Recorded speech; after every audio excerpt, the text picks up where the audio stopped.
The Plot Against America by Philip Roth, 9, October 1942, Perpetual Fear. The call from Selden came when my mother, Sandy, and I were already in bed. This was Monday, the 12th of October, and at dinner time we had heard the reports on the radio of the rioting that had broken out in the Midwest and the South following the announcement by British intelligence that President Lindbergh had deliberately ditched his plane 300 miles out to sea and from there had been whisked by the Navy and Air Corps of Germany to a secret rendezvous with Hitler. Not until the next day were the morning papers able to furnish details of the riots sparked by this dispatch.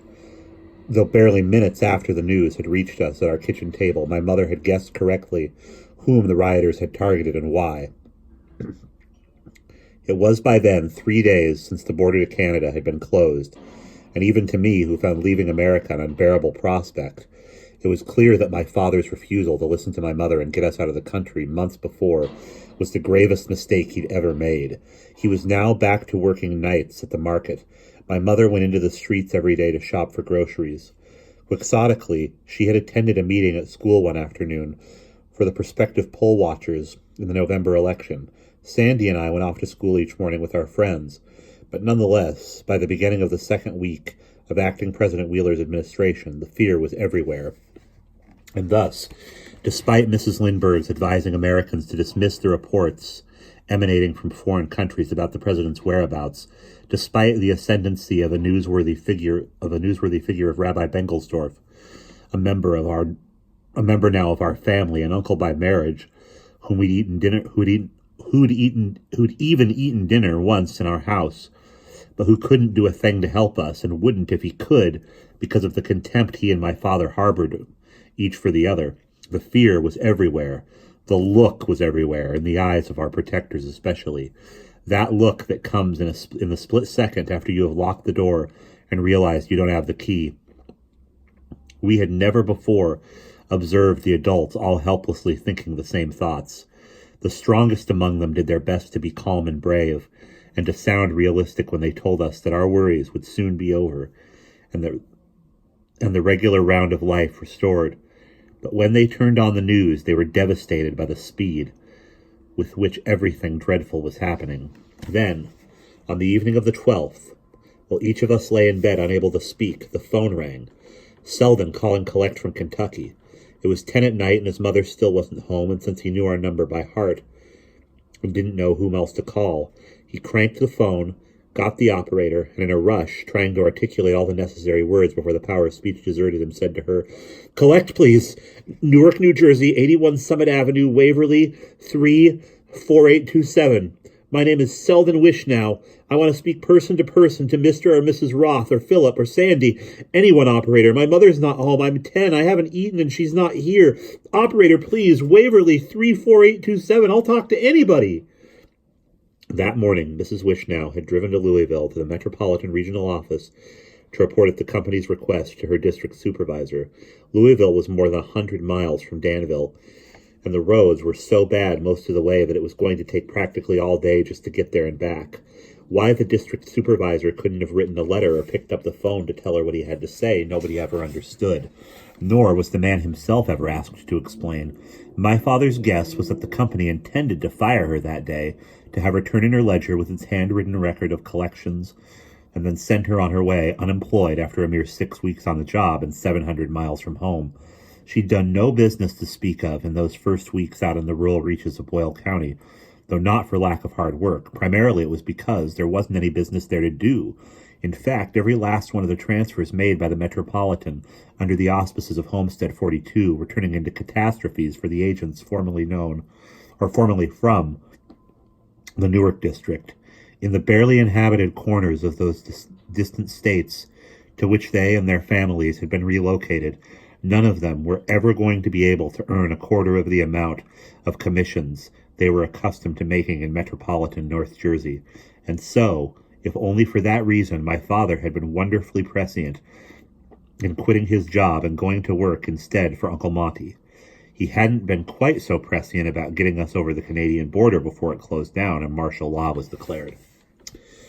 "If she was alive, Selden told my mother after she'd accepted the charges and taken his call.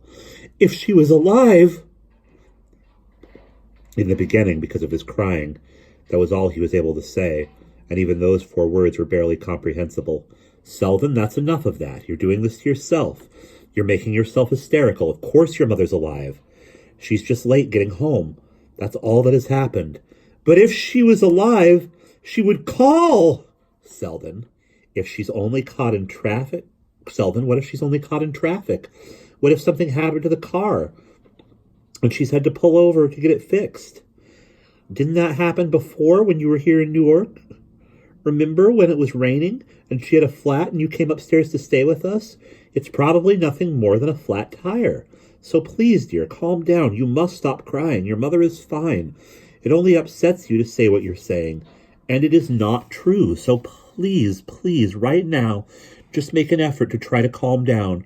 But she's dead, Mrs. Roth, just like my father. Now both my parents are dead. And of course, he was right. Selden knew nothing about the riots way off in Louisville, and little about them was going on and little about what was going on in the rest of America, since there was no room left in Mrs. Wishnow's life for anything other than the child and the job. There was never a newspaper to read in the Danville house, and when the 2 of them sat down to dinner in Danville, they didn't have the news on the way we did in Newark. More likely, she was too exhausted in Danville to listen to it. By now too benumbed to register any misfortune other than her own. But Selden had it perfectly right. Mrs. Wishnow was dead, though no one would know until the following day, when the burnt-out car containing his mother's remains was found smoldering in a drainage ditch alongside a potato field in the flat country just south of Louisville. Apparently she had been beaten and robbed, and the car set ablaze within the first minutes of the evening's violence, which had not been restricted to the downtown Louisville streets, where there were Jewish-owned shops, or the residential streets where the handful of Louisville's Jewish citizens lived. The Klansmen knew that once the torches were lit and the cross burning, the vermin were going to try to get out, and so they were ready for them, not only on the main road leading north to Ohio, but along the narrow country roads heading south, which was where Mrs. Wishnow paid with her life for the slander of Lindbergh's good name. First by the late Walter Winchell, and now by the Jewish-controlled propaganda machine of Prime Minister Churchill and King George VI. My mother said, Selden, you must take something to eat. That will help calm you down. Go to the refrigerator and get something to eat. I ate the Fig Newtons. There's none left.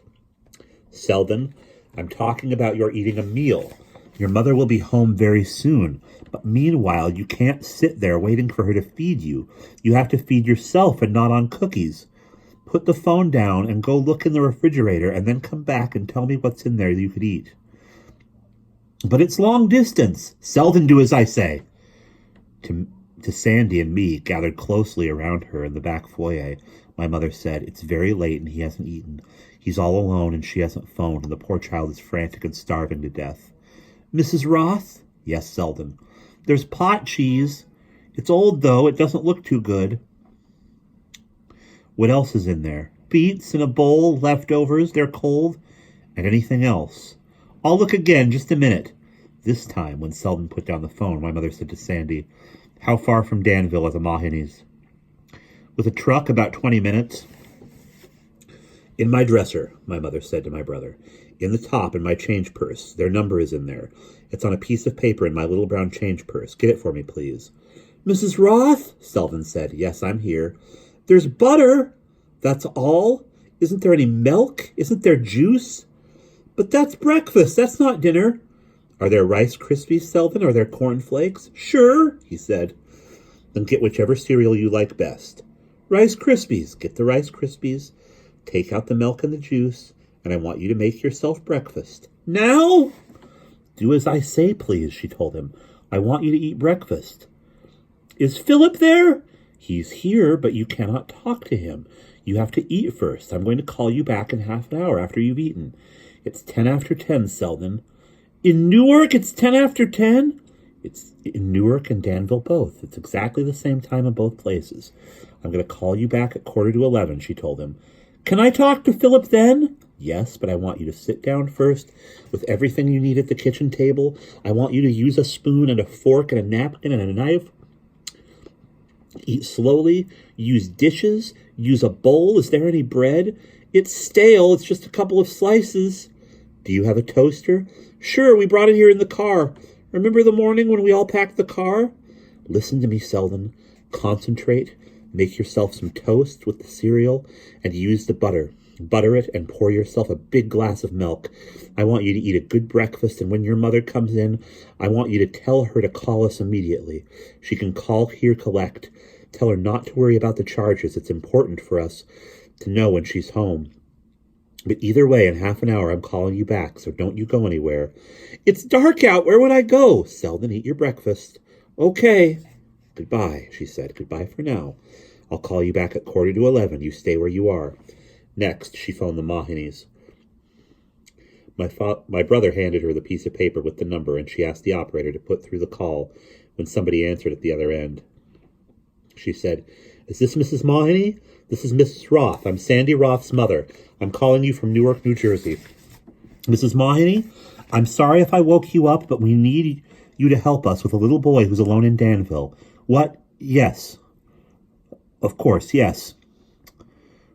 To us, she said, she's getting her husband. Oh, no, my brother moaned. Sanford, this is not the time for that? I don't like what I'm doing either. I realize I don't know these people. I realize they're not like us. I know farmers go to bed early and get up early and that they work very hard. But you tell me what else I should do.